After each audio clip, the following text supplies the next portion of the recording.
So good afternoon. I'm Maria Storm-Holm from VUC in Denmark. We are, as you know, at a point in our project where we are trying to reflect on the achievements and on the meaning for each one of our partners from participation in this project.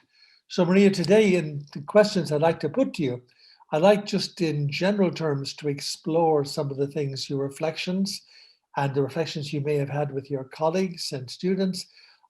How has this project, games-based training, so far gone for you?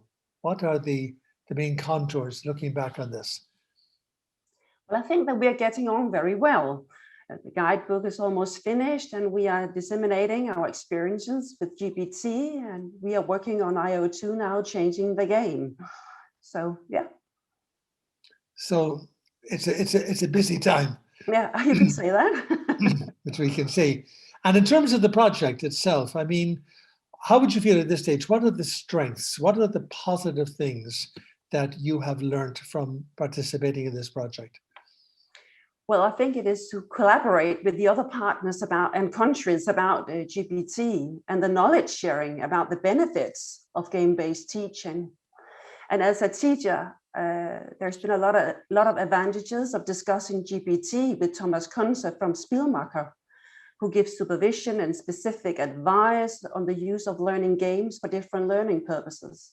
For instance, what to be aware of when introducing and playing a new game in class. For instance, when I played the virtual reality game called Keep Talking and Nobody Explodes, and how to succeed playing it in class. For instance, by introducing new activities to the students, making them capable of solving the problems that might occur. It sounds quite good. So is there anything in terms of, I mean, you have used games before, have you, in teaching, or is this the first time? No, I normally use games in my teaching, both in the analog and the digital way, yes. But it was the first time I tried the virtual reality game, Keep Talking. So it was very interesting, and I think that I had a good discussion and dialogue with Thomas about how to implement it correctly into my teaching, so I would succeed playing it with the students.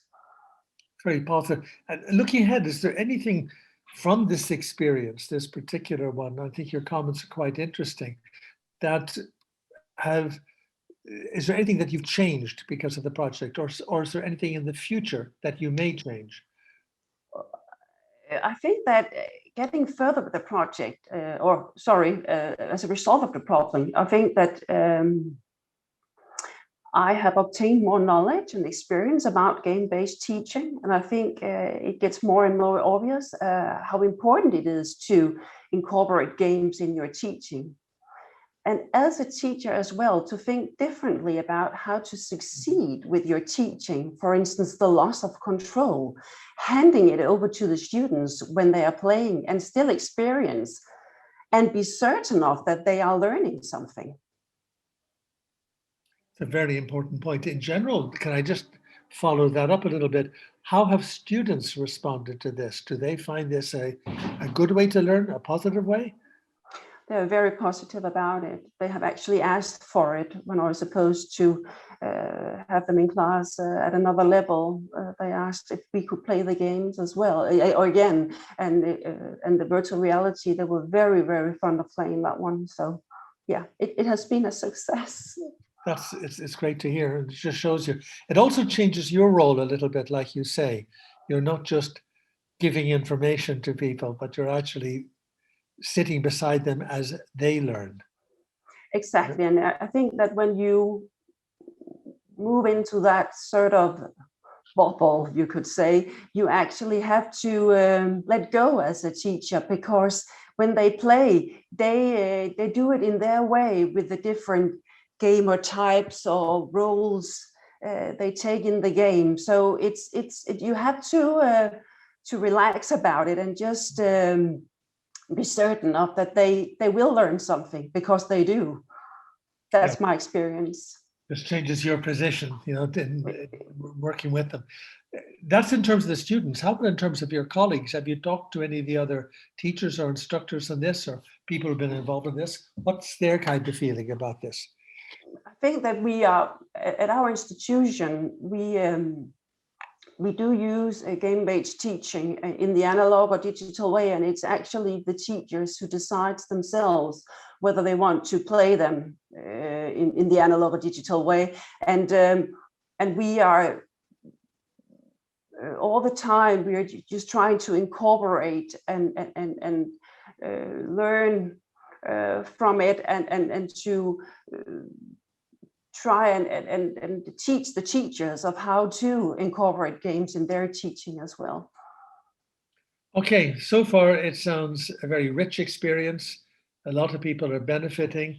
If you had to look down the road over the next few months or year or so, what do you think the next steps should be? Well, the next step is that we will continue our work with the intellectual output too, about changing the game, the training program and gamification for teachers who want to use learning games in their teaching. And for us, the next step will be to find the teachers who should participate and also test the games from this project. All right, sounds very good. Are there any other comments or observations you'd like to make? No, but we are in the autumn. We are going to make some workshops as well about using games in the teaching and sort of try and motivate and inspire the teachers to use games, and they can also see the different websites and the places where they can find different games. Kind of like a resource center, a place where this is all there for people. Yeah. That's very good. Lovely connections to the GBT project. Thank you for your contribution to it. And thank you particularly for your comments and contribution today. Thank you very much. Thank you very much, Alan. It was nice to see you. Thank you. Great to see you too. Bye-bye. Bye.